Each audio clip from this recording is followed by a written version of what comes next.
Hello, welcome.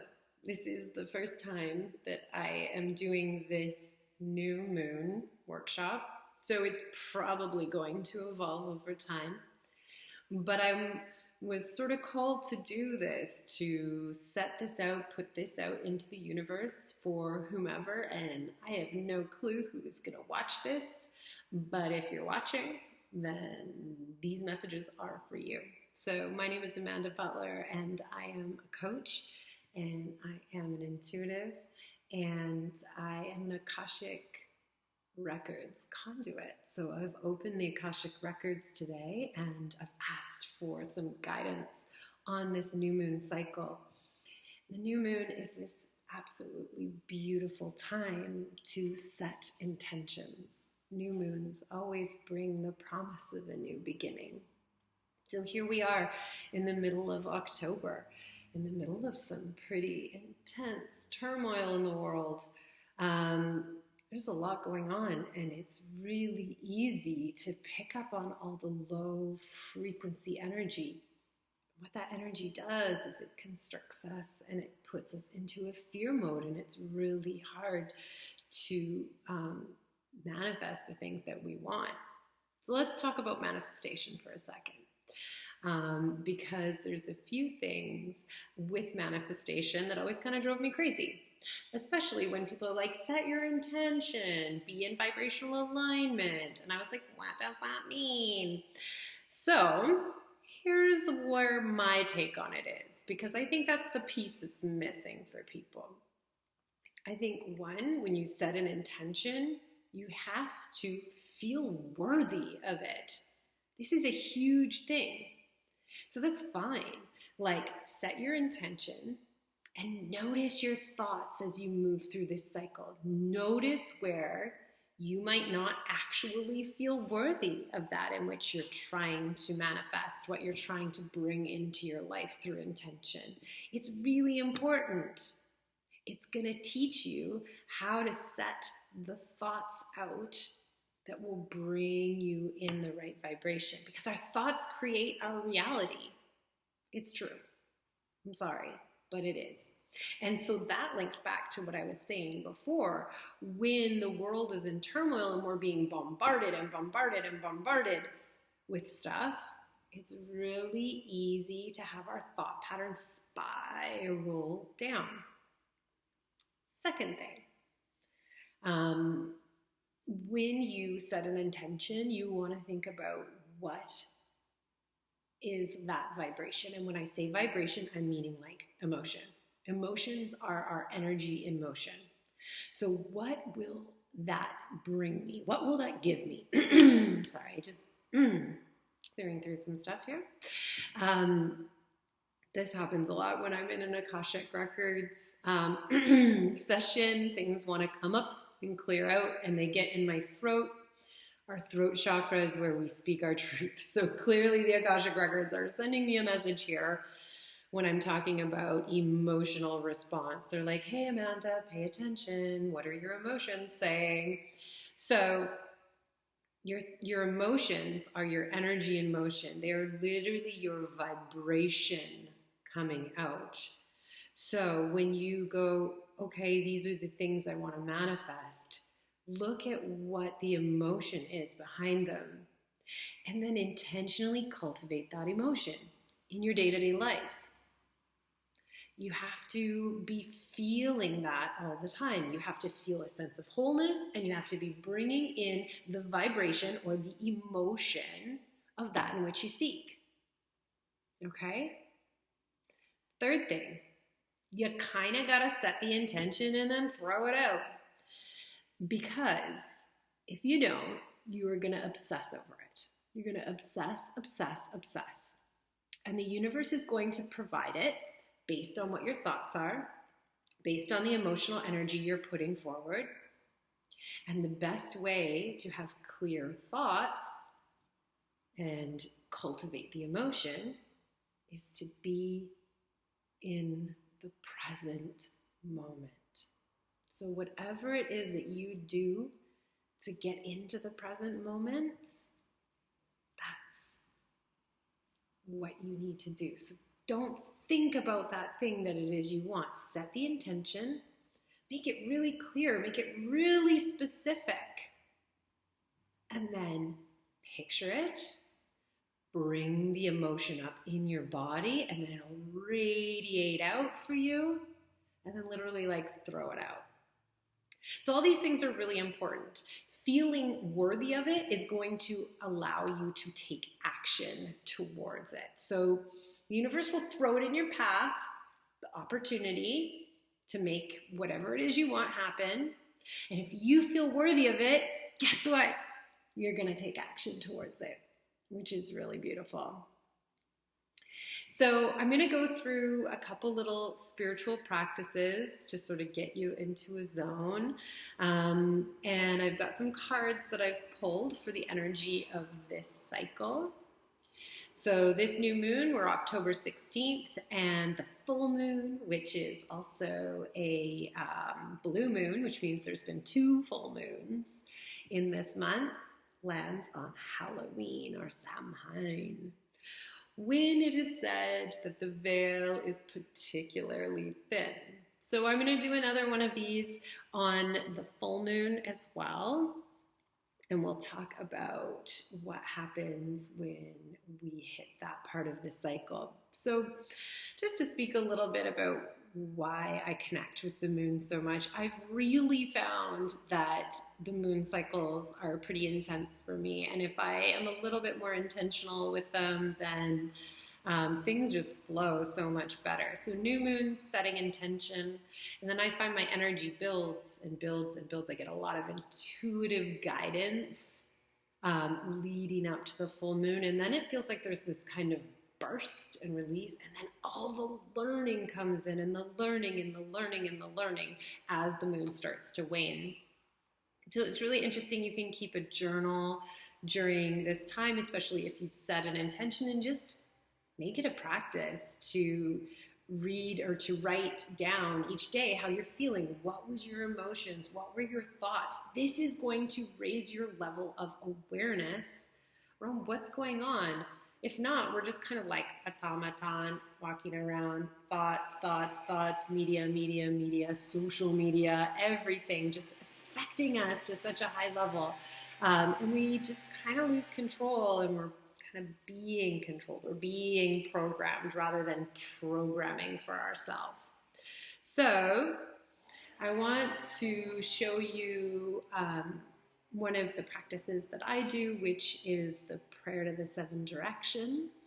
And it is the Mayan prayer. So I really love this one, and I just want to encourage you to listen to the words, really bring them in for you. And I'm going to do a little bit of smudging first and show you how I was taught to smudge.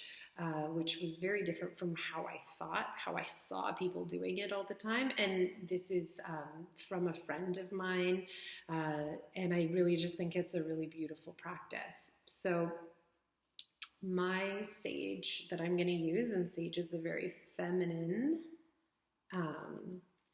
plant, brings in a lot of feminine energy. It was gifted to me by my friend Gillis. Now this sage comes from Northern Ontario. So it is harvested nicely. I didn't buy it on Amazon or at some other place. It is, it feels good. It doesn't feel like I've taken anything from anyone. It was definitely gifted to me. And I've seen a lot of people, and they light like the end of the sage. You don't have to do that. What you do is you can very sparingly take just a couple of leaves, or more than a couple. Let's say I'm going to take, I don't know, let's see, I'm going to take about a little chunk here. And I've got a clamshell that I put it in, and I'm going to break the leaves up. Now, here's the important thing. So you can do this with your intention in mind, is that you take the leaves and your thoughts or your prayers, those are what are coming out while you break the leaves up. So you want to think about that emotion, that energy that you want to be putting into your intention, and you break the leaves up. Okay? Everything you do while you're doing your smudging is putting the energy into the smoke, putting your energy into spirit. You're kind of like sending a signal up to spirit through the smoke of the sage. And yeah, so putting your positive energy and emotion into it. Now I'm going to light it with a lighter. Some people think don't do that, but because I'm on camera right now and I don't want to fiddle too much with the matches, I'm going to use a lighter. Now here's something I want to talk about. Breath, as it enters your body, is spirit entering your body. So it enters in, and then you're going to blow it out into the clamshell, into the sage. And that is your prayer going into the sage. And you can actually watch the sage burn. And it's this really symbiotic sort of relationship you're going to have with it. And just watch that smoke come up. So I'm going to use my breath because that is like my prayer, my intention going into the sage. And then I'm going to fan it a little bit with a feather. Now I plan to use this beautiful hawk feather. So hawks represent omens. They have very psychic connection.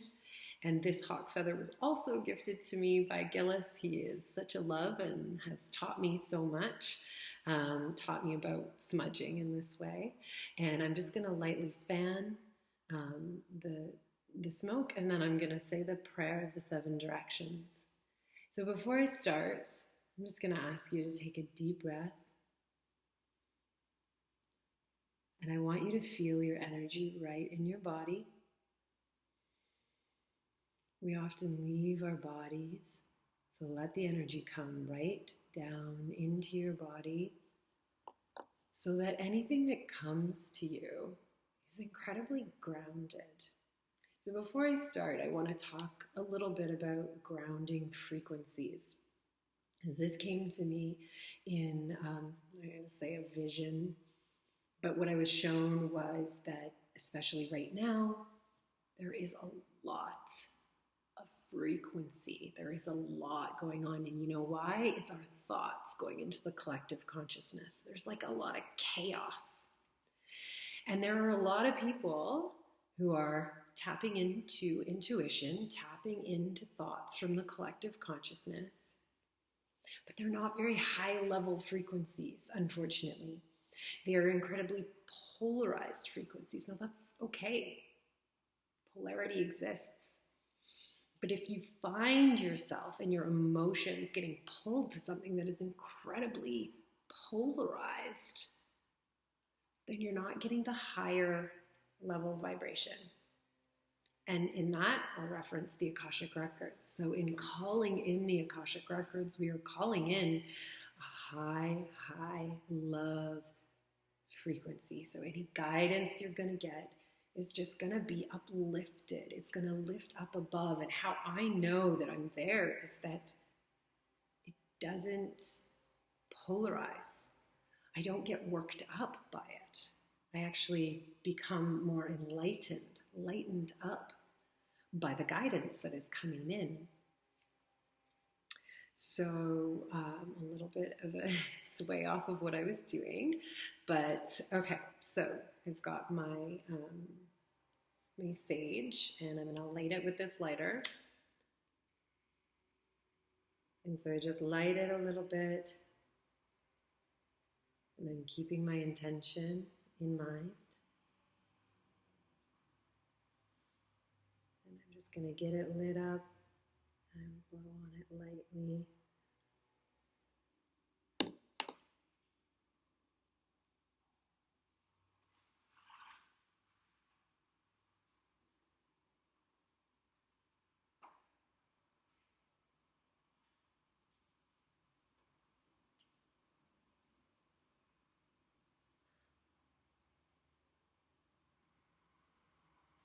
And you can actually look at the embers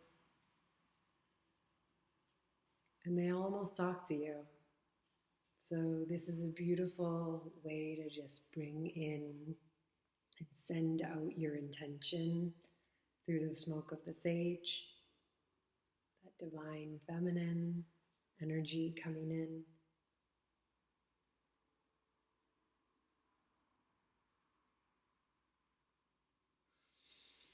It just smells absolutely gorgeous. So I'm going to put that down.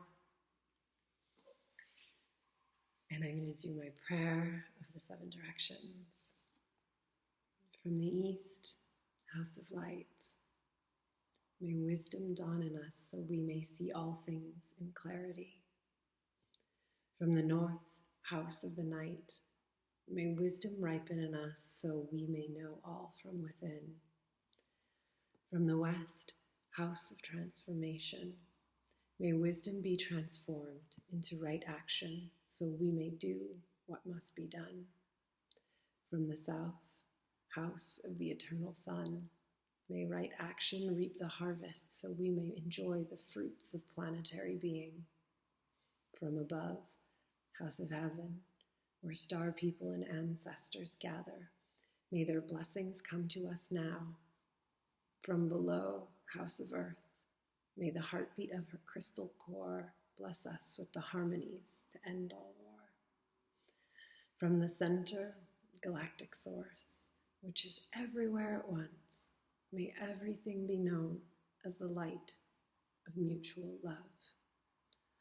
Oyam hunapku iva maya imaho. All hail the harmony of mind and nature. Now, if you really listen to those words, they're so beautiful and they'll fill you up. I actually recorded myself saying them, and I play it and I go to each of the directions as I'm saying them. But I find that really puts me in a beautiful space because really what it's asking is for us to see things, third eye, see with clarity, know that we have everything within us, that we will be transformed so we can take our action, and that our action will harvest what we want. And we're asking for the guidance of our ancestors, and we're connecting to the earth, and we're knowing that everything comes from within. So if anything else on this new moon cycle, if you just connect in and out of the programming, out of the stuff that isn't allowing you to connect with your higher self, just for a moment. So it might be, goodness, I set this intention and it didn't happen. The hints are in where your heart and your head is at. The thoughts, what's coming in, what's going out. I had this sensation the other day when I was bringing in some information of literally like uploading from the front of my forehead and downloading into my crown. So what's the quality of the frequency that's downloading? If you're watching a lot of TV, if you're on social media a lot, if you're finding yourself polarized, angry, fearful, all of those things, like, you know that you're being pulled in either direction. And this might not fully resonate for some of you. So don't take it in if it doesn't. But what I find is that really the answer is always about a higher level of love. That's actually what we're moving towards, a higher level of love. So energetically, for this new moon, what I pulled was the Sun card. And it was really cute how Spirit was giving me a lot of the same messages. So the Sun is about acknowledging your blessings. Okay, so as you go through this next 15-day period, really stop and be really quite serious about the blessings that you are harvesting, that are in your life. What's going on? What can you be truly appreciative of? So what Spirit wants is Spirit wants you to be cultivating a sense of appreciation and gratitude. And so this doesn't mean just waking up and being like, I'm grateful for this, I'm grateful for that. It's like, what does it actually feel like when you feel full of appreciation and gratitude? Where do you feel that in your body? Where is it? The next card that I got, so that one was from a starseed deck that my cousin just gave me. So I pulled just one card from there because I just wanted to get an overall for what that energy was asking. And actually the other cards, the two other cards and the one slightly different, are all kind of aligning. So I got the Fire Fairy. This one's from the Wisdom of Avalon deck, which I feel very connected to. The Fire Fairy. So again, this is about putting your ideas into action. There is going to be opportunity to action, even if it seems small. And the Fire Fairy, she's optimistic. So we got the Sun and we've got the Fire Fairy. The Fire Fairy is here to light your way. Okay, but it's about taking action and it's about being creative. So when you think about taking action, think about it creatively. Be imaginative. We're being called to imagination right now. The next card I got was the Bee. Now the Bee is about luck. The Bee is about making the honey. And the Bee works really hard. So again, action, luck, positivity, all very beautiful cards. And then the third card I got was the Bard, which is about storytelling and music. And so this could be interpreted in a couple of different ways. It might mean that you need to put on your favorite music or read a story that is really brings you up into that high vibe place to manifest your intentions. Or it could be that you need to look at what's blocking you through the past. So it doesn't mean to overanalyze it, but that there might be some stuff that just wants to clear through you ancestrally. Because we have these blocks, they're subconscious, and they have to do with like this ripple effect of our ancestral line. So as you go along, when you notice your blocks, it might be time, you might be ready to clear stuff from the past. That's how I'm interpreting this card. It's like, we are here for you. The Bee, the luck, the everything is here for you. But it might be time to just really do some of that work. And that can really lead into maybe opening you up to start doing some shadow work. It's like, this is the thing, when we're not actually bringing in what it is that we want, it's because we have a block. And that block could have been like way back. That's just continued to perpetuate through your family line. Okay. I'm just going to end here with a little bit of a way of checking in with yourself, checking in with your energy centers. So just breathe in with me. Breathe the energy into your crown.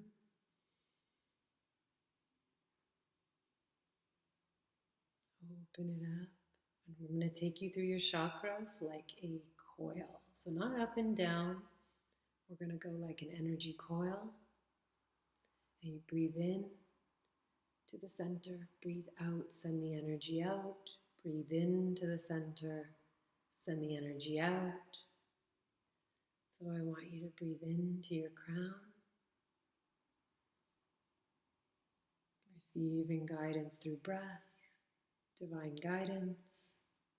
Breathe out, move your energy into your root chakra. Breathe into that center. This is where you feel secure and safe, grounded. Breathe out the energy out into your third eye. Opening up clarity, vision, intuitive guidance, just that ultimate clarity. Breathe the energy out into your sacral chakra.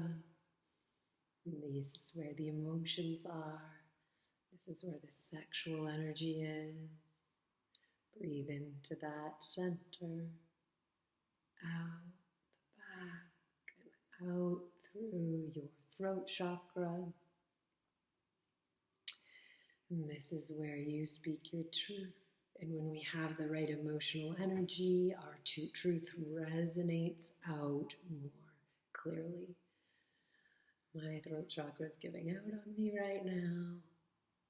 And as you move the energy out of your throat chakra into your solar plexus, this is a place that is often very tight. It is our ego center, and it's where we take action from. This is where our identity is, and sometimes we need to just let it go. So as the energy moves out of the solar plexus, out of the back, and radiates out through your heart. The beating of your heart is your vibration coming out into the world, into your energy field. So if you think of your crown as your receiver, your heart as your transmitter, and you are cycling that energy like a treble clef at the beginning of a score of music. And those notes, those octaves that you are playing, those are your vibrations.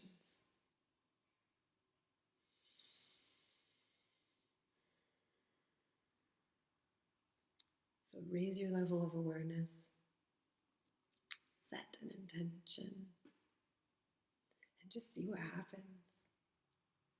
I wish you all the love and blessings for the next couple weeks.